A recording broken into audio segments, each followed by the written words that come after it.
ابو داؤد کے اندر یہ مرفوع حدیث ہے، عبداللہ ابن عباس کہتے ہیں کہ نبی علیہ السلام نے میرے والد عباس بن عبد المطلب سے فرمایا کہ اے چچا جان، میں آپ کو عطا نہ کروں، میں آپ کو کوئی چیز گفٹ کے طور پر نہ دوں کہ جس کی برکت سے اللہ تعالیٰ آپ کے اگلے پچھلے، قدیم اور جدید، چھوٹے اور بڑے، جان بوجھ کے کیے یا انجانے میں کیے ہوئے تمام گناہ اس کی برکت سے معاف فرما دے۔ اب مجھے بتائیں، اتنے زیادہ فضائل کسی اور نماز کے لیے رپورٹ ہوئے؟ پھر نبی علیہ السلام نے کہا کہ میں آپ کو 4 رکعت نماز تعلیم کرتا ہوں جس میں آپ نے 75 ٹائمز یہ ہر رکعت میں کلمات ریپیٹ کرنے۔ اس میں آپ علیہ السلام نے فرمایا کہ جب آپ قرات سے فارغ ہو جائیں تو آپ نے 15 دفعہ پڑھنا ہے سبحان اللہ والحمد للہ ولا الہ الا اللہ واللہ اکبر۔ بس یہ ایک موقع ہے جہاں پر 15 ٹائمز ہے، باقی ہر جگہ آپ نے 10 دفعہ پڑھنا ہے۔ یعنی اوریجنل نماز اپنی جگہ پہ رہے گی، ہر رکن اپنی جگہ پر رہے گا، بس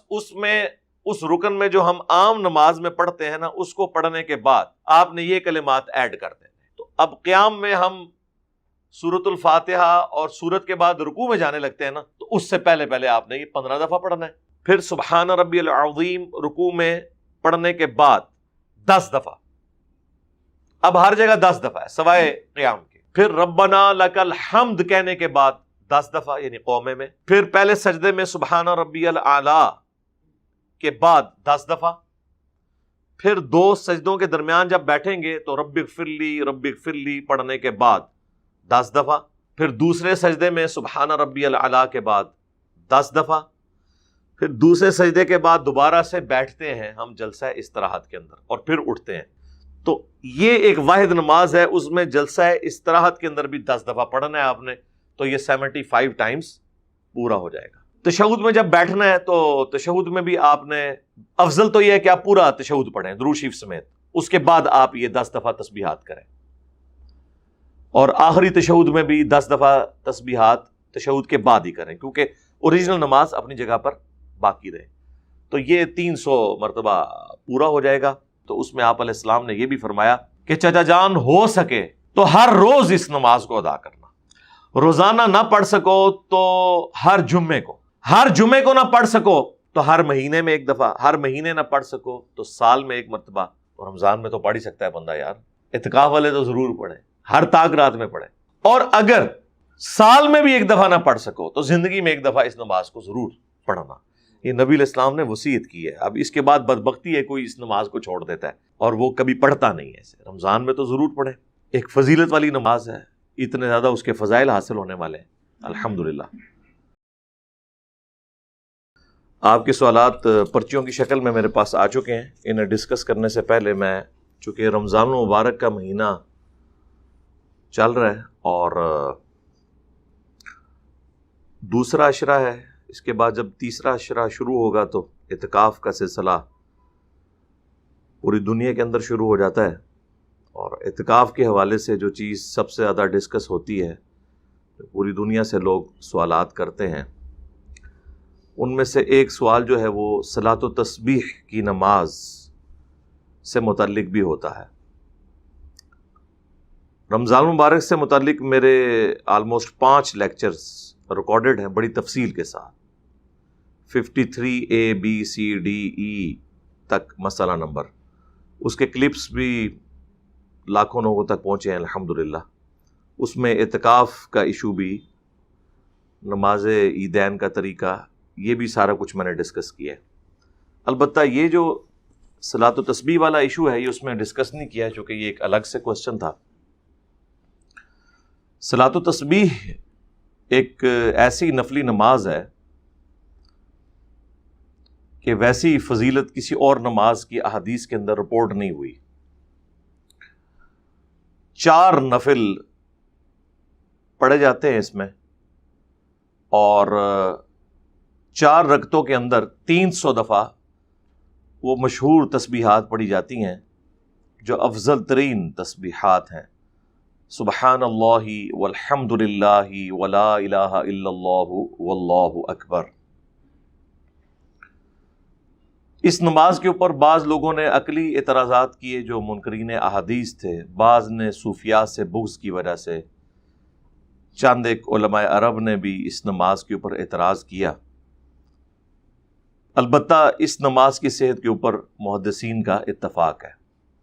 جتنے بڑے بڑے محدثین ہیں اسے اپنی کتابوں میں نقل کرتے آئے ہیں، یا اگر نقل نہیں بھی کیا تب بھی اس کا دفاع کیا ہے. یہ ایک ایسی نماز ہے کہ جس کے دفاع کے اوپر 1 درجن سے زیادہ کتابیں لکھی گئی ہیں بڑے ائمہ کی جانب سے. یہ حدیث جامعہ ترمذی میں بھی موجود ہے، سنن ابی داؤد کے اندر بھی موجود ہے، المستدرک للحاکم کے اندر بھی موجود ہے، سنن ابن ماجہ کے اندر بھی موجود ہے. اس حدیث کو امام ابو حنیفہ رحمہ اللہ تعالی کے شاگرد عبداللہ ابن مبارک نے بھی صحیح کہا، امام ترمذی نے صحیح کہا، امام ابو داؤد نے، ایون امام مسلم نے بھی اس حدیث کو صحیح کہا، اگرچہ یہ مسلم میں حدیث نہیں ہے. اس کے علاوہ امام حاکم نے اس حدیث کو صحیح کہا، امام ذہبی نے ان کی موافقت کی. دور حاضر میں بھی جتنے بڑے بڑے محدثین ہیں، شیخ ناصر الدین البانی رحمہ اللہ تعالی، شیخ زبیلیزئی رحمہ اللہ تعالی، اسی طریقے سے شیخ احمد شاکر، ان سب محدثین نے اس کی جو حدیث ہے اس کی تصحیح کی ہے کہ یہ حدیث بالکل اصول محدثین پر صحیح ہے. یہ پوری تفصیل کے ساتھ حدیث سنن ابی داؤد کے اندر آتی ہے. اس کو ڈسکس کرنے سے پہلے میں یہ جو کلمات ہیں ان کے فضائل جو الگ سے احادیث میں رپورٹ ہوئے ہیں اسے ڈسکس کرنا ضروری سمجھتا ہوں. یہ جو تسبیحات ہیں، سبحان اللہ والحمد للہ ولا الہ الا اللہ واللہ اکبر، ایک تو بڑی مشہور حدیث ہے جو بخاری اور مسلم دونوں کے اندر موجود ہے، جب سیدہ فاطمہ سلام اللہ علیہا نبی علیہ السلام سے غلام مانگنے گئی تھی. بڑی رکت انگیز حدیث ہے، اس پہ میری کئی ایک ویڈیوز ریکارڈڈ ہیں. تو نبی صلی اللہ علیہ وآلہ وسلم نے انہیں یہ کلمات تحفے کے طور پر دیے تھے، اسی وجہ سے انہیں تسبیحات فاطمہ کہا جاتا ہے. اس میں 3 کلمات تھے، سبحان اللہ، الحمد للہ اور اللہ اکبر. سبحان اللہ اور الحمد للہ 33 مرتبہ اور 34 مرتبہ اللہ اکبر، یہ ٹوٹل مل کے 100 ٹائمز بن جاتا ہے. اس کے علاوہ بخاری اور مسلم دونوں میں حدیث ہے کہ جو شخص بھی نماز کے بعد، فرض نماز کے بعد یہ تینوں کلمات 33 دفعہ پڑھ لے اور پھر 100 کا عدد پورا کرنے کے لیے لا الہ الا اللہ وحدہ لا شریک لہ لہ الملک ولہ الحمد وہو علی کل شیء قدیر پڑھے تو اللہ تعالیٰ اس کے سارے گناہ معاف فرما دیتا ہے، اگرچہ وہ سمندر کی جھاگ کے برابر ہوں. اور مسلم شریف میں تو یہاں تک الفاظ ہیں کہ ہر فرض نماز کے بعد یہ کلمات پڑھنے والا کبھی محروم نہیں رہتا. یہ دونوں طریقے سے سنت ہے، یا تو تینوں 33 دفعہ پڑھا جائے اور پھر یہ 99 بن جائے اور 100 کا عدد پورا کرنے کے لیے لا الہ الا اللہ وحدہ لا شریک لہ لہ الملک ولہ الحمد وہو علی کل شیء قدیر پڑھے، یا پھر 100 پورا کرنے کے لیے ایک دفعہ اللہ اکبر پڑھ دیں، یعنی اللہ اکبر 34 دفعہ. صحیح بخاری اور صحیح مسلم دونوں میں یہ حدیث ہے. امام بخاری نے چیپٹر کی ہیڈنگ میں لی ہے، امام مسلم نے پوری سند کے ساتھ، کہ اللہ تعالیٰ کو یہ 4 کلمات بہت محبوب ہیں، سبحان اللہ والحمد للہ ولا الہ الا اللہ واللہ اکبر. اور مسلم شریف کے الفاظ ہیں کہ نبی علیہ السلام نے فرمایا کہ ان کی ترتیب میں بھی کوئی حرج نہیں، یعنی ضروری نہیں کہ اسی ترتیب سے پڑھنا ہے، کوئی اللہ اکبر پہلے پڑھ لیتا ہے، لا الہ الا اللہ بعد میں پڑھ لیتا ہے، ترتیب کوئی ایشو نہیں ہے، اصل یہ 4 کلمات ہیں. اور صحیح مسلم میں حدیث ہے کہ یہ 4 کلمات مجھے پڑھنا ہر اس چیز سے بڑھ کر محبوب ہے جس پہ سورج طلوع ہوتا ہے، یعنی دنیا اور جو کچھ دنیا کے اندر موجود ہے اس سے بڑھ کر یہ 4 کلمات نبی صلی اللہ علیہ وآلہ وسلم نے فرمایا مجھے محبوب ہیں، سبحان اللہ والحمد للہ ولا الہ الا اللہ واللہ اکبر. سنن نسائی میں ایک حدیث ہے کہ نبی صلی اللہ علیہ وآلہ وسلم نے فرض نماز کے بعد بھی یہ 4 کلمات تعلیم کیے ہیں 25 مرتبہ، وہی 100 کا عدد پورا کرنے کے لیے 25 دفعہ سبحان اللہ، 25 دفعہ الحمدللہ، 25 دفعہ لا الہ الا اللہ اور 25 دفعہ اللہ اکبر. اور ایک اور بڑی رکت انگیز حدیث ہے جو میں نے کئی ایک لیکچرز میں بیان کی ہے. وہ حدیث جامعہ ترمذی میں بھی موجود ہے لیکن اس کی سند کمزور ہے. اس کی جو صحیح سند ہے وہ سنن نسائی الکبریٰ کے اندر ہے، جو اس کا چیپٹر ہے عمل الیوم واللیلہ، وہ اردو میں بھی آ چکا ہے، کہ سیدہ ام ہانی سلام اللہ علیہا، جو نبی صلی اللہ علیہ وآلہ وسلم کی کزن تھی، مولا علی علیہ السلام کی بہن، وہ بوڑھی ہو چکی تھی. تو نبی علیہ السلام ایک دن ان کے پاس ملاقات کے لیے گئے. ظاہر ہے وہ بڑی بہن کی جگہ تھی. انہوں نے کہا کہ اے اللہ کے نبی صلی اللہ علیہ وآلہ وسلم، میں بہت بوڑھی ہو چکی ہوں، مجھ سے کوئی لمبے چوڑے وظائف نہیں ہوتے، مجھے کوئی آپ مختصر سا ایسا وظیفہ بتائیں جو میں اپنی زندگی میں لے آؤں اور وہ میرے لیے کفایت کرے. تو آپ علیہ السلام نے پھر انہیں یہ گفٹ دیا. میرے علم میں کسی بھی وظیفے کی اتنی فضیلت رپورٹ نہیں ہوئی جو سیدہ ام ہانی سلام اللہ علیہا کو نبی علیہ السلام نے جو یہ وظیفہ تعلیم فرمایا. آپ صلی اللہ علیہ وآلہ وسلم نے فرمایا کہ 100 دفعہ روزانہ سبحان اللہ پڑھ لیا کرو، یہ تمہارے لیے 100 غلام آزاد کرنے سے بہتر ہوگا. 100 غلام، آپ کو پتا ہے بخاری مسلم میں ہے کہ جب کوئی روزہ توڑ بیٹھے تو ایک غلام آزاد کرے گا. اگر وہ نہیں کر سکتا تو 60 روزے رکھے گا یا 60 مساکین کو کھانا. تو یہ آپ سمجھ لیں 6000 غلام آزاد کرنے کے برابر ہے صرف 100 دفعہ سبحان اللہ پڑھنا. پھر فرمایا کہ 100 دفعہ الحمدللہ پڑھ لیا کرو، گویا کہ تم نے 100 گھوڑے اللہ کی راہ میں جہاد کے لیے بھیج دیے. 100 دفعہ اللہ اکبر پڑھ لیا کرو، گویا کہ تم نے 100 اونٹ اللہ کی راہ میں نحر کر دیے. اور 100 دفعہ لا الہ الا اللہ پڑھ دو، یہ زمین و آسمان کے درمیان جتنا فاصلہ ہے اس کو ثواب سے بھر دے گا. سر لا الہ الا اللہ کا تو مقابلہ ہی پھر کوئی چیز نہیں نہ کر سکتی. تو یہ 4 کلمات اس حدیث میں بھی آئے ہیں. اب یہ الگ الگ بھی آپ پڑھ سکتے ہیں کہ پہلے 100 دفعہ سبحان اللہ پڑھ لیں، الحمدللہ پڑھ لیں، اور اکٹھا بھی پڑھ سکتے ہیں سبحان اللہ والحمدللہ ولا الہ الا اللہ واللہ اکبر، وہ واو کے ساتھ ہے. اور اگر آپ اس کو الگ الگ پڑھیں گے تو پھر آپ کو سبحان اللہ سبحان اللہ سبحان اللہ ہاں کے نیچے زیر پڑھنی ہے، اور جہاں پہ سانس ٹوٹے گا وہاں پہ آپ نے سبحان اللہ پڑھنا ہے. وہ عربی لنگوسٹک کا آپ نے اس اعتبار سے خیال رکھنا ہے. تو یہ 4 کلمات اس حدیث کے اندر بھی آئے ہیں اس کی فضیلت کے لیے. یہی کافی ہے کہ اتنی زیادہ احادیث صلاۃ و تسبیح سے ہٹ کے بھی ان کلمات کی فضیلت میں موجود ہے. یہ میں نے آپ کا شوق ابھارنے کے لیے کیا. اسی لیے ہم نے بلو کارڈ کے اندر صبح شام کے اذکار میں بھی یہ وظیفہ ڈالا ہوا ہے، 100 دفعہ ان 4 تسبیحات کو پڑھنا. ہمارے ایک اسٹوڈنٹ ہیں اسلام آباد میں، شیخ عدیل بھائی، انہوں نے تو یہ ہزاروں کی تعداد میں نا سٹیکرز بنوا کے اور یہ اذکار کارڈ انہوں نے باقاعدہ میٹرو میں 25,000 کے قریب تو انہوں نے تقسیم کیے ہیں. یعنی شوق کی بات ہے فی سبیل اللہ. تو یہ یعنی 4 کلمات کی فضیلت مسجدوں میں بھی لگائی. اب ظاہر ہے اس سے اب کس فرقے کو اختلاف ہو سکتا ہے، سنت اذکار ہے. صلاۃ و تسبیح میں بھی یہی 4 آپ نے کلمات 300 دفعہ پڑھنے ہوتے ہیں، ہر رکعت میں 75 ٹائمز. اور وہ حدیث جو ہے وہ پوری تفصیل کے ساتھ سنن نبی داؤد کے اندر موجود ہے، اور مشکات میں ایک باقاعدہ پورا چیپٹر ہے جس کا نام ہے نماز تسبیح کا بیان.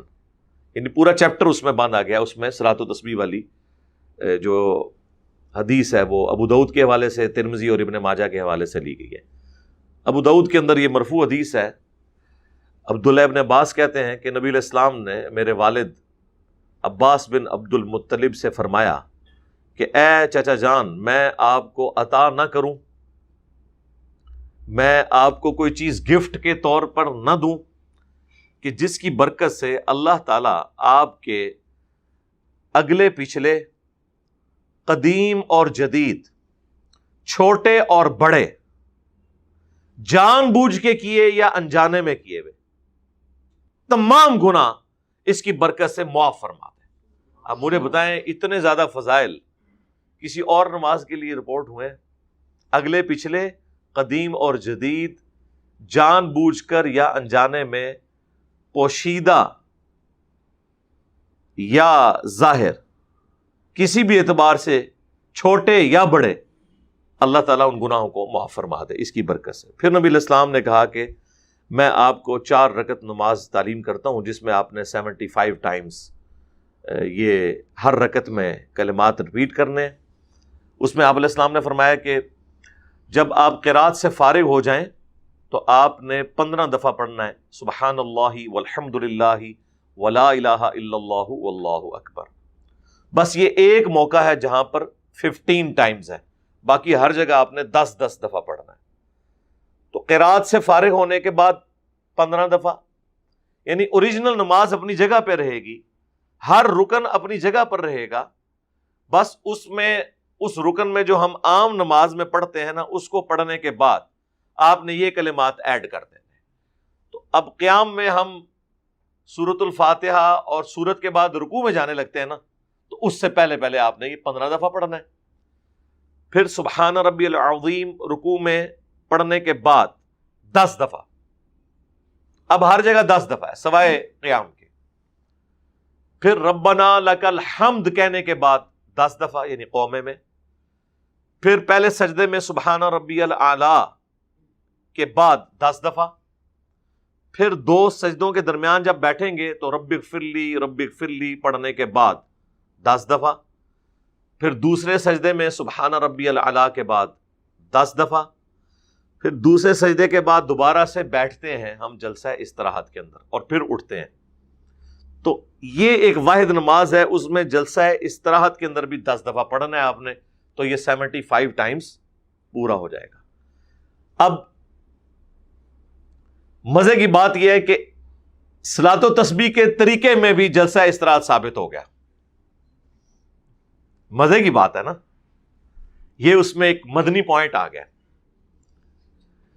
اچھا، اس سے بھی بڑھ کر فضائل اعمال میں، فضائل ذکر والے چیپٹر میں شیخ زکریا کاندلوی نے، تبلیغی جماعت والے، انہوں نے صلاۃ و تسبیح کا جو طریقہ لکھا ہے نا، وہ یہی لکھا ہے سنن نبی داؤد سے، اور وہاں پہ جلسہ استراحت موجود ہے، اور عام حالت میں یہ جلسہ استراحت کے دشمن ہے، اور کہتے ہیں جی وہ ترمذی میں حدیث ہے کہ نبی علیہ السلام پنجوں کے بل کھڑے ہوتے تھے۔ بھائی 7 امام ترمذی نے لکھا ہے، یہ روایتی صحیح نہیں ہے۔ اور میں آپ کو یہ بتا دوں علی وجہ بصیرت، یہ سارے اس طرح کی حدیثیں محدثین نے لکھی ان کا منہ بند کرنے کے لیے کہ پہلے لکھو پھر دسو کہ جعلی روایتاں نے۔ باقی وہ میرے کہنے میں تو نہیں لکھی کوئی، میں نے تو نہیں ان کو ابھارا کہ آپ حنفیوں کے ساتھ دشمنی کریں اور ساتھ لکھ دیں کہ ضعیف ہے۔ وہ کہتے ہیں ہماری بھی ہیں جی، آپ کی ہیں، بڑے اہتمام سے محدثین نے لکھی ہیں۔ بغیر رفع الیدین والی حدیث بھی امام ترمذی نے لکھنے سے پہلے ہی 256 نمبر حدیث رفع الیدین کی لکھ کے عبداللہ ابن مبارک جو امام حنیفہ کے شاگرد خاص ہیں ان کا فتویٰ لکھا ہے، اور وہ کسی سند پہ نہیں ہے جو کراچی کا مفتی دھوکہ دیتا ہے کہ سند کی بات ہے۔ انہوں نے جنرل لکھا ہے کہ جو بھی رفع الیدین کرتا ہے اس کی حدیث عبداللہ ابن عمر والی ثابت ہے رکوع میں جاتے وقت اور رکوع سے اٹھتے وقت، اور جو رفع الیدین نہیں کرتا اس کی ابن مسعود کی حدیث ثابت ہی نہیں۔ انہوں نے اس حدیث کے متن کے اوپر بات کر دی ہے، سند پہ نہیں۔ اور امام ابو داؤد نے جب یہ ابن مسعود والی حدیث لی تو ساتھ لکھا وَلَيْسَ بِصَحِيحٍ عَلَى هَذَا الْمَعْنَى، ان معنوں میں یہ حدیث صحیح نہیں ہے، چوڑ کے لکھ دینے، اور پھر اوپر کامنٹس کرتے ہیں کہ یہ ثابت ہی نہیں ہے۔ یہاں پر بھی یہ پنجوں والی روایت ثابت ہی نہیں، بلکہ صحیح بخاری میں تو 6251 نمبر حدیث ہے جس میں باقاعدہ جلسہ استراحت کا حکم ہے۔ علماء عرب نے یہ سستی کی وجہ سے چھوڑ دی ہے۔ شیخ زبیر صاحب نے میرے انٹرویو میں بھی بتایا تھا کہ میرا ایک عرب عالم کے ساتھ مجادلہ ہوا اس بات پہ، اس نے کہہ دیا کہ نبی علیہ السلام بوڑھے ہو گئے تھے اس لیے دوسری رکعت میں بیٹھ کر اٹھتے تھے سہارا لے کر۔ تو شیخ زبیر صاحب کہتے ہیں کہ اس نے میرے سامنے کھجور اور پانی رکھا تھا، میں نے کھجور ادھر ہی پھینک دی کہ تم نے اللہ کے نبی پہ جھوٹ باندھا ہے، جب تک یہ حدیث نہیں مجھے دکھاتے نا میں نے کوئی چیز کھانی نہیں ہے تمہارے گھر سے۔ انہیں تو ایویں چھڈی سی، انہیں سمجھا پاکستانی ہے تو کوئی اس طرح کا ہی مولوی ہوئے گا۔ تو وہ کہتے ہیں جی میں نے سنا ہے، ان کا سنا کیا ہے، نکال بخاری۔ تو شیخ صاحب کہتے ہیں جب وہ بخاری لے کے آیا اس کے ہاتھ کانپ رہے تھے، یعنی امام تو تھا نا اندر۔ تو شیخ صاحب نے نکال کے 6251 نمبر حدیث کے پڑھ اس میں اللہ کے نبی نے حکم دیا ہے جلسہ استراحت کا. وہ جو ایک صحابی بڑی تیزی سے انہوں نے نماز پڑھی تھی, سلام کیا, آپ نے کہا وعلیکم السلام, نماز پڑھو, تم نے نماز پڑھی نہیں ہے کیونکہ اتنی تیز پڑھی تھی. دوسری بار, تیسری بار, چوتھی بار اس نے کہا اللہ کے نبی مجھے نماز کا طریقہ سکھا دیں. تو آپ نے فرمایا کہ تسلی سے وضو کرنے کے بعد قبلہ رخ کھڑے ہو, پھر آرام سے اللہ اکبر کہہ کے نماز شروع کرو, پھر قیام بھی سکون کے ساتھ کرو, رکوع سکون کے ساتھ قوبے میں کھڑے ہو. ہر جو پوسچر ہے اس میں سکون کا حکم دیا. پھر فرمایا کہ پہلا سجدہ کرو, پھر 2 سجدوں کے درمیان سکون سے بیٹھو, پھر دوسرا سجدہ کرو, اور دوسرا سجدہ کر کے پھر بیٹھ جاؤ, اور پھر اگلی رکعت کے لیے کھڑے ہو. یہ نماز کی بریکیں ہیں جناب, 3 نماز کی بریکیں ہیں. ایک رفع الیدین, تیزی سے آپ کو نماز نہیں پڑھنے دیتی یہ سنت. دوسرا سجدے میں جاتے وقت پہلے ہاتھ لگانا, اور تیسرا قیام کی طرف اٹھتے ہوئے جلسہ استراحت کرنا. اب وہ جب حدیث دکھائی تو وہ پھر مان گیا, کہتا ہے میرا استاد بھی جلسہ استراحت کرتا تھا. کون؟ مفتی اعظم سعودیہ بن باز, عبدالعزیز بن باز. لیکن پریکٹیکلی اس وقت سعودیہ کے جتنے علماء ہیں, انکلوڈنگ مسجد نبوی کا امام, حرم مکہ میں جو امام ہے وہ بھی, یہ لوگ اس سنت پہ عمل نہیں کرتے. جلسہ استراحت انہوں نے چھوڑ دیا سستی کی وجہ سے. یہ تو ہمارے سامنے ہوا ہے. ہونا تو چاہیے. عبداللہ بن عمر جس طرح کنکریاں مارتے تھے نا, جز رفع الیدین میں آتا ہے, جو لوگ سستی کی وجہ سے رفع الیدین چھوڑتے تھے, ان کو بھی ویسے کنکریاں مارنی چاہیے, امام کعبہ کو بھی اور مسجد نبوی کے امام کو بھی, کہ تمہارے ابا جی تو باقاعدہ لکھ کے گئے ہیں, اور ان کی تو خیر اوقات ہی کوئی نہیں ہے. صحیح بخاری میں 6251 نمبر حدیث ہے, نبی علیہ السلام نے جلسہ استراحت کا حکم دیا. تو بات شروع ہوئی تھی کہ جلسہ استراحت کا حکم صلاۃ التسبیح والی نماز میں بھی موجود ہے, جو سنن ابی داؤد میں مرفوع حدیث ہے. اچھا, پھر آپ نے اس میں تشہد میں جب بیٹھنا ہے تو تشہد میں بھی آپ نے, افضل تو یہ ہے کہ آپ پورا تشہد پڑھیں درود شریف سمیت, اس کے بعد آپ یہ 10 دفعہ تسبیحات کریں, اور آخری تشہد میں بھی 10 دفعہ تسبیحات تشہد کے بعد ہی کریں, کیونکہ اوریجنل نماز اپنی جگہ پر باقی رہے. تو یہ 300 مرتبہ پورا ہو جائے گا. باقی اس میں بعض اوقات لوگ پوچھتے ہیں کہ جی وہ یاد کیسے رکھیں, کوئی تسبیح رکھ لیں. نہیں, انگلیوں کو دبا کے یاد رکھیں. آپ قیام میں اگر آپ ارسال الیدین کیے ہوئے ہیں یا ہاتھ باندھے ہوئے ہیں, دونوں صورتوں میں ایک ایک انگلی دباتے جائیں. ایک دفعہ جب پڑھ لیا 1 2 3 4 5 6 7 8 9 10, اور قیام میں تو 15 دفعہ, باقی 10 ہے. تو اسی طریقے سے تشہد میں بیٹھے ہوئے ہیں تو انگلیاں دبا کے آپ اس طرح بھی گننا چاہتے ہیں, کوئی حرج نہیں ہے. چاہے دائیں ہاتھ پہ گن لیں, چاہے دونوں ہاتھوں پہ گن لیں. وہ ویسے روایت تو کمزور ہے ابو داؤد کی کہ دائیں ہاتھ پہ شمار نبی علیہ السلام کیا کرتے تھے. جو صحیح روایت ہے وہ ابو داؤد اور ترمذی میں ہے کہ نبی علیہ السلام نے فرمایا کہ اپنی انگلیوں پہ شمار کیا کرو, قیامت والے دن اللہ تعالیٰ ان انگلیوں کو بلوائے گا, یعنی یہ گواہی دیں گی تمہارے ذکر کی. دونوں ہاتھوں پہ پڑھیں تو زیادہ بہتر ہے, بال جس طرح آپ کو آسانی لگتی ہے. اچھا, یہ جو حدیث ہے نا صلاۃ التسبیح والی, یہ جامعہ ترمذی میں بھی موجود ہے. اس میں ایک اور طریقہ رپورٹ ہوا ہے, لیکن وہ نبی علیہ السلام کے حوالے سے نہیں ہے, وہ عبداللہ ابن مبارک نے بیان کیا ہے, امام حنیفہ کے شاگرد نے. اس کے ساتھ کچھ مسائل بھی پھر ان سے پوچھے گئے تو انہوں نے بیان کیے ہیں. پہلے میں طریقہ بتا دیتا ہوں. اس طریقے میں انہوں نے یہ کیا ہے کہ سبحانک اللہم و بحمدک و تبارک اسمک و تعالی جدک و لا الہ غیرک کے بعد سورہ فاتحہ سے پہلے 15 دفعہ, پھر سورت ملانے کے بعد 10 دفعہ, یعنی قیام میں اس میں 25 دفعہ. باقی وہی ترتیب ہے, صرف جلسہ استراحت اس میں مسنگ ہے. جلسہ استراحت میں نہیں پڑھنا, تو اس طرح بھی ایک رکعت میں 75 ٹائمز پورا ہو جاتا ہے, کیونکہ یہاں پر قیام میں 25 دفعہ ہے. یہ وہ طریقہ ہے جو عموماً حنفی بتاتے ہیں اپنی پبلک کو, اور جو ابو داؤد میں طریقہ لکھا ہے جو فضائل مال میں بھی نقل ہوا ہے, اور وہ حدیث نبی علیہ السلام کے ریفرنس ہے, اس کو چھپا جاتے ہیں. اس حدیث میں ترمذی میں پھر عبداللہ بن مبارک سے انہوں نے پوچھا کہ سجدہ صاحب میں بھی کیا تسبیحات کریں گے, تو انہوں نے فرمایا نہیں, سجدہ صاحب میں کیوں تسبیحات کریں گے, وہ عام سجدہ صاحب کی طرح ہی ہوگا. اچھا، اب اس میں یہ بھی ہو سکتا ہے کہ بعض اوقات کوئی شخص ایک رکن میں یہ پڑھنا بھول گیا، یعنی وہ رکوع میں پڑھنا بھول گیا اور سمیع اللہ لمن حمیدہ کہہ کے کھڑا ہو گیا، تو اب کیا کرے؟ تو پھر قومے میں 20 دفعہ پڑھ لے. جس رکن میں بھولا ہے نا اس سے اگلے رکن میں زیادہ مرتبہ پڑھ لے، تاکہ وہ گنتی 300 کی پوری کرنی ہے آپ نے. تو انہوں نے فرمایا سجدہ صاحب عام نماز کے طریقے کے مطابق ہوگا، ان میں تسبیحات نہیں کی جائیں گی. اور پھر انہوں نے فرمایا کہ میں اس کو پسند کرتا ہوں کہ اسے 2 کر کے پڑھا جائے، البتہ 4 اکٹھی پڑھنا بھی جائز ہے. اور وہ کہتے ہیں اگر میں رات کے وقت پڑھوں تو میں 2 کر کے پڑھوں گا، دن کے وقت اختیار ہے، چاہے 2 کر کے پڑھوں چاہے 4 اکٹھی پڑھ لوں. ویسے بہتر 2 میں ہی ہے، کیونکہ اگر آپ کو رکعت بھول گئی تو پھر تو آپ نے کم کی طرف جانا ہے، 2 پھر بھی یاد رہ جائے گی. اور بخاری مسلم دونوں میں حدیث ہے کہ نبی علیہ السلام کی رات کی نماز جو نفلی نماز ہے، آپ اسے سنت موقدہ کہہ لیں، تراویح کہہ لیں، قیام اللیل کہہ لیں، یہ سب نفلی نمازیں ہیں نا، وہ 2 رکعت ہوتی تھی، اور اینڈ پہ آپ 1 رکعت ملا کے سب کو وطر کر لیتے تھے. اور اسی لیے ہم دیکھیں قیام اللیل جو ہے، تراویح جسے آپ عرف عام میں کہتے ہیں، وہ 2 رکعت کر کے پڑھی جاتی ہے. اور ابو داؤد اور ترمذی میں حدیث ہے کہ نبی علیہ السلام کی چاہے دن کی نفلی نماز ہو چاہے رات کی، وہ 2 رکعت ہوتی تھی.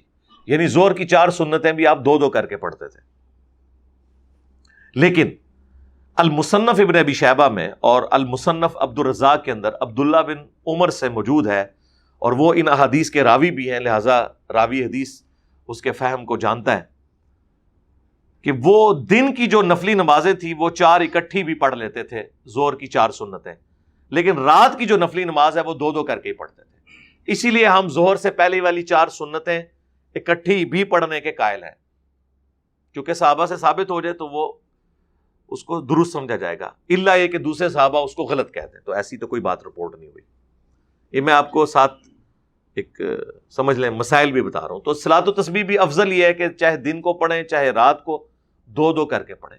اور 2 کے بعد جب آپ نے سلام پھیرا تو آپ اپنا کام کر سکتے ہیں. کسی کو پیاس لگ گئی ہے تو پانی پی لے، وہ سارے کام بھی آپ کر سکتے ہیں. ظاہر ہے وہ 2 الگ الگ کر کے آپ نے پڑھنی ہے، اور اس میں ظاہر تشہد بھی پورا پڑھیں گے، چاہے اکٹھی پڑھیں چاہے الگ الگ کر کے. افضل تو ہے کہ دروشی بھی ساتھ پڑھا جائے. تو یہ 7 مسائل بھی جب ان سے پوچھے گئے تو انہوں نے ساتھ ساتھ کلیئر کیے ہیں عبداللہ ابن مبارک رحمہ اللہ تعالی نے.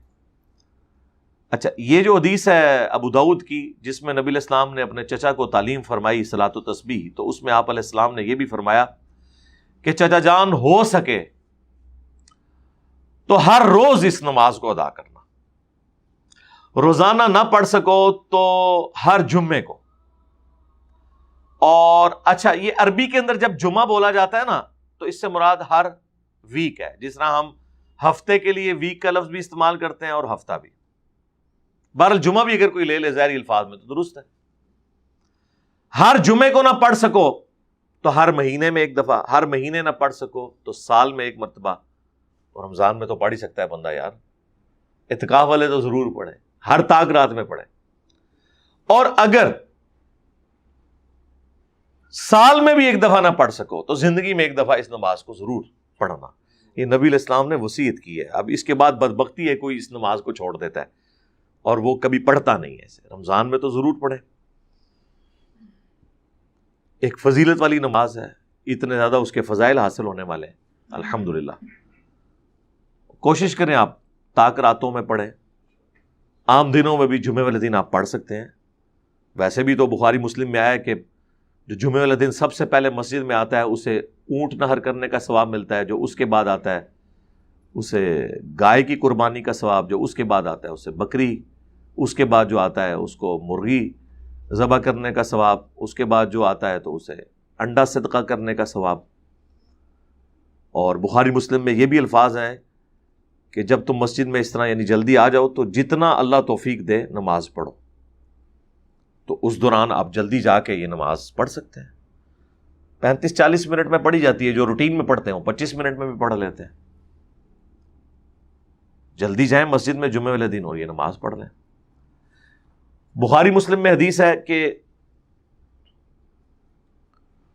جب خطیب ممبر پہ بیٹھ جائے تو پھر آپ نے 2 رکعت پڑھنی ہے، اس سے زیادہ نہیں پڑھنی۔ بعض خطیب غصہ کھا جاتے ہیں، انہیں بھی حدیث بتایا کریں کہ یہ حکم ہے، یہ کوئی آپ کی توہین نہیں ہو رہی، ویسے بھی آپ تو سٹوریاں ہی سنا رہے ہیں تقریر میں، اس میں سے کیا نکالنا ہے ہم نے، احترام میں ہی آئے ہوتے ہیں۔ تو اس میں یہ الفاظ ہیں کہ جب خطیب ممبر پہ بیٹھ جائے تو پھر آپ نے 2 رکعت ادا کرنا ہے۔ اور مسلم شریف میں حدیث ہے کہ جب جمعے کی نماز سے فارغ ہو جاؤ تو جس نے نماز پڑھنی ہے وہ 4 رکعت پڑھے، چاہے وہ 2 کر کے پڑھ لیں آپ، چاہے اکٹھی پڑھ لیں۔ جمعے کے بعد 4 سنتیں ہیں، یہ نبی الاسلام کا مبارک عمل ہے، یہ میں نے آپ کو ضمناً ساتھ بتا دیا تھا کہ جمعے والے دن آپ اہتمام کریں۔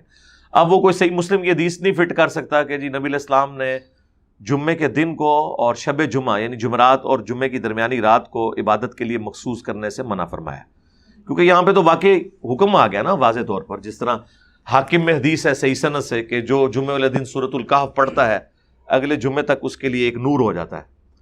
سنن ابی داؤد میں حدیث ہے کہ جمعے کا دن باقی دنوں سے افضل ہے، اس دن آدم علیہ السلام پیدا ہوئے، اس دن ان کو موت آئی، اس دن قیامت قائم ہوگی، تم اس دن کثرت کے ساتھ مجھ پر درود شریف پڑھو، تمہارا درود مجھ پر پیش کیا جائے گا۔ تو صحابہ کرام نے پوچھا کہ یا رسول اللہ جب آپ مر جائیں گے اور آپ کی ہڈیاں مٹی میں گھل مل جائیں گی، ابھی بہت سخت الفاظ تھے، 295C لگتی تھی پاکستان کی اس پہ، لیکن اس زمانے میں شکر ہے یہ نہیں ہوتی تھی کہ سوال پوچھنے کے اوپر کسی کے اوپر یوں فتویٰ لگا دیا جائے۔ تو آپ نے فرمایا ان اللہ حرم علی الارض ان تأکل اجساد الانبیاء، بے شک اللہ تعالیٰ نے حرام کر دیا ہے انبیاء کے لیے کہ ان کے جسموں کو مٹی کھائے، تو یعنی میری وفات کے بعد بھی تمہارا درود مجھ پر پیش ہوگا۔ لیکن یہ سارا کچھ معاملہ برزخی ہے، اس زندگی کا دنیا کی زندگی سے کوئی تعلق نہیں، وہ آخرت کی زندگی ہے۔ حیات النبی کو ہم مانتے ہیں، میری تو درجنوں ویڈیوز ہیں اس کے اوپر، آخرت کی زندگی ہے۔ تو اب جمعے کے دن درود شریف کو مخصوص کرنا نبی علیہ السلام نے حکم فرمایا۔ اس طرح صلاۃ و تسبیح کے بارے میں بھی ابو داؤد میں الفاظ ہیں کہ ہو سکے تو ہر جمعے کو پڑھو، لہٰذا جمعے کے دن آپ پڑھیں تو یہ افضل ہے، اور روزانہ پڑھ سکتے ہیں، وہ آپ کی مرضی ہے، اعتکاف والے تو ضرور پڑھیں۔ اس میں بہرحال یہ جو مساجد کے اندر بینر لگے ہوتے ہیں کہ فلاں مسجد میں رات کو 1 بجے صلاۃ و تسبیح کی نماز جماعت کے ساتھ ادا کی جائے گی، یہ بدعت ہے جی۔ یہ تو فقہ حنفی کے اندر بھی فتاوی رضویہ میں اعلیٰ حضرت نے خود لکھا ہے کہ نفل کی جماعت اعلانیہ کروانا بدعت ہے۔ یار وہ بدعت کتنی بڑی ہوگی جسے اعلیٰ حضرت بدعت کہہ رہے ہوں، مکروہ، وہ ذرا احتیاط کے ساتھ لفظ استعمال کرتے ہیں۔ تو اب یہ دعوت اسلامی والے کروا رہے ہیں سارے۔ ویسے اگر کوئی صلاۃ و تسبیح کی جماعت کراتا ہے نا بغیر اعلان کے کوئی بھی نفلی نماز، اس کو ہم بدعت نہیں کہتے، وہ سنت ہے۔ بخاری مسلم دونوں میں حدیث ہے، انس بن مالک کہتے ہیں حضور ایک دفعہ ہمارے گھر آ گئے تو آپ نے وہاں 2 رکعت نماز پڑھی، ایک گھر میں خیر و برکت کے لیے، تو ہم نے آپ کے پیچھے نیت کر لی۔ اس طریقے سے بخاری مسلم میں آتا ہے، اتبان بن مالک ایک صحابی تھے، وہ کہتے ہیں یا رسول اللہ جب بارش ہوتی ہے تو مدینہ شریف میں پانی جمع ہو جاتا ہے، میں دور سے آتا ہوں، راستے میں کئی ندی نالے مجھے عبور کرنے پڑتے ہیں، سرکار وہ گاؤں سے پڑھنے آتے تھے نماز، تو آپ کبھی آپ کو ٹائم ملے میرے گھر تشریف لے آئیں، آپ کسی گھر کے کونے میں 2 رکعت پڑھ دیں تاکہ میں اسے بعد میں اپنے لیے مصلی بنا لوں۔ تو وہی ہوا، حضور علیہ السلام نے کس دن ٹائم نکالا، آپ اس کے گھر چلے گئے، پورا محلہ اکٹھا ہو گیا، کوئی حلوہ بنا کے لے آیا، کوئی چیز حضور کے لیے ایک گفٹ کے طور پر۔ تو پھر نبی علیہ السلام نے اس سے فرمایا کہ ہاں بتاؤ کہاں نماز پڑھنی ہے، ان کا یا رسول اللہ ادھر آپ نماز پڑھ دیں۔ تو پھر آپ علیہ السلام نے 2 رکعت نماز پڑھی، اور اہل خانہ جو تھے انہوں نے پیچھے نیت کی نماز کی، حالانکہ وہ عام نماز تھی نفلی، تو وہ نبی علیہ السلام نے اس کو ایک شرف بخشا۔ اس سے یہ بھی بات پتہ چلی کہ ابن تیمیہ نے جو لکھا ہے کہ انبیاء کی جگہوں کو تلاش کر کے وہاں پر نماز پڑھنا یہ ابن عمر کی بدعت ہے، جو بخاری میں آیا کہ وہ حضور کی سفر حج کی جگہوں کو تلاش کر کر کے جہاں جہاں راستے میں نماز پڑھی وہ نماز پڑھتے تھے، حتیٰ کہ مسند احمد میں آیا کہ وہ اس جگہ پیشاب بھی کرتے تھے جہاں نبی علیہ السلام کے ساتھ اپنے سفر حج میں حضور نے وہاں پیشاب کیا تھا۔ اس پہ امام بخاری نے ایک باب باندھا ہے کہ حضور کی جگہوں کو تلاش کر کے وہاں نماز پڑھنا، اور ابن تیمیہ نے لکھا کہ یہ ابن عمر کی بدعت ہے کیونکہ خلفائے راشدین سے ثابت نہیں، نعوذ باللہ۔ اس پہ میں نے کہا تھا کہ اب اسے بھی رافضی کہو، اس نے تو ڈائریکٹ بدعت کا فتویٰ لگایا، تو اس پہ میں نے بڑا تفصیلی لیکچر دیا تھا، اس میں میں نے یہ حدیث بتائی تھی کہ یہ صحابہ تو حضور سے کہتے تھے کہ ہمیں ایسی جگہ پہ آپ نماز پڑھ دیں جو ہمارے لیے ایک برکت والی جگہ ہو کہ ہم وہاں پہ نماز بعد میں پڑھیں. ظاہر ہے حضور کی جگہ ہیں وہ, تو نبی علیہ السلام نے وہ 2 نفل وہاں پہ پڑھے. اس کو انہوں نے اپنا مسجد بیت ڈکلیئر کر دیا کہ جب کبھی میں نہیں جا سکوں گا مسجد میں تو یہاں پہ نماز پڑھوں گا. اور یہ ہر گھر میں ہونی چاہیے, ایٹ لیسٹ عورتیں وہاں نماز پڑھیں تاکہ وہاں پہ پاکی کا اہتمام ہو سکے اس جگہ میں. تو یہ سنت ہے. تو اس سے یہ ثابت ہوا کہ نفلی نماز کی جماعت بغیر اعلان کے اچانک کوئی ڈیسائیڈ کرتا ہے تو ٹھیک ہے, وہ ہم بھی یہاں بیٹھے ہیں, اگر اچانک پروگرام بنتا ہے تو ٹھیک ہے, صلاۃ تسبیح بھی پڑھی جا سکتی ہے. لیکن اعلانیہ اس طرح بندے اکٹھے کرنا, بندے نہیں, وہ چندے اکٹھے ہو رہے ہوتے ہیں. بیسیکلی مسجدوں میں یہ کسی مسجد کی رونق کو آباد کرنا اس لیے ہوتا ہے کہ زیادہ پبلک آئے, زیادہ پیسہ آئے. ہاں, آج آپ پیسہ بند کر دیں نا, اور جناب بجلی نہ ہو تو یہ اذان کے ساتھ صلاۃ السلام چھوڑ دیتے ہیں کہ کوئی سن ہی نہیں رہا, آپ کس کے لیے پڑھے. میں بال بناؤں کس کے لیے, میں تو کسی نو ساڑنے سے درود پڑھنا ہے. تو ان لوگوں نے یہ سارے کام چھوڑ دینے ہیں. یہ سب کچھ اپنے ان معاملات کو لے کر چل رہے ہوتے ہیں, اس لیے جو ہے نا وہ اس طرح کی چیزیں ہوتی ہیں. تو یہ میں نے جو اس کے ساتھ جڑے ہوئے چند ایک مسائل تھے, فقہی احکام و مسائل, وہ بھی کلیئر کر دی ہیں کہ تاکہ اگر آپ صلاۃ التسبیح کبھی پڑھ رہے ہوں تو آپ کو یہ ساری کی ساری چیزیں ذہن میں ہونی چاہیے. خود بھی پڑھیں, اپنے گھر والوں کو بھی ترغیب دیں, مساجد میں بھی اس نماز کی فضیلت کے بارے میں بتائیں, اور اس سے ریلیٹڈ جتنے احکام و مسائل ہیں وہ بتائیں. ہماری ایک یہ والی ویڈیو آپ شیئر کر دیں, انشاءاللہ ہم کوشش کریں گے اسے 1 آدھ دن میں. اب میں دیکھیں فی البدی کئی ایک ریفرنسز بیان کر دیتا ہوں, بعد میں ہمارے اس پہ گھنٹوں لگتے ہیں, بلکہ کئی دن لگ جاتے ہیں. ایک ریفرنس ظاہر ڈالنا ہوتا ہے. باقیوں سے تو آپ جو بچپن سے سن رہے ہیں ویسے ہی عمل کر رہے ہیں. ہم تو کوئی ایک جملہ بھی بول دیں تو کہتے ہیں جی لکھیا کتنے ہے, اور مولوی سے بغیر لکھے ہوئے دین پوری زندگی, داڑھی بھی سفید ہوگی, اس سے کبھی نہیں پوچھا. اب بھی نہیں جا کے پوچھ رہے کہ کہیں 14 ٹیکے نہ لگوانے پڑ جائیں. ہاں, اتنا ڈرتے ہیں. یہ 14 ٹیکوں کے ڈر کی وجہ سے یہ سارا معاملہ خراب ہوا ہے. ادروائز کبھی ایسا نہیں ہونا تھا. اگر ہمارے آباء و اجداد ان سے پوچھتے رہتے کہ بتاؤ کہاں لکھا ہوا ہے, تو آج دین کا حلیہ انہوں نے اتنا نہیں بگاڑنا تھا. بلکہ یہ چند ایک مسائل تھے, اس سے ریلیٹڈ میں نے بیان کر دیے. صلو علی محمد و آل محمد, اللہم صلی علی محمد وعلی آل محمد و اصحاب محمد اجمعین الی یوم الدین, آمین.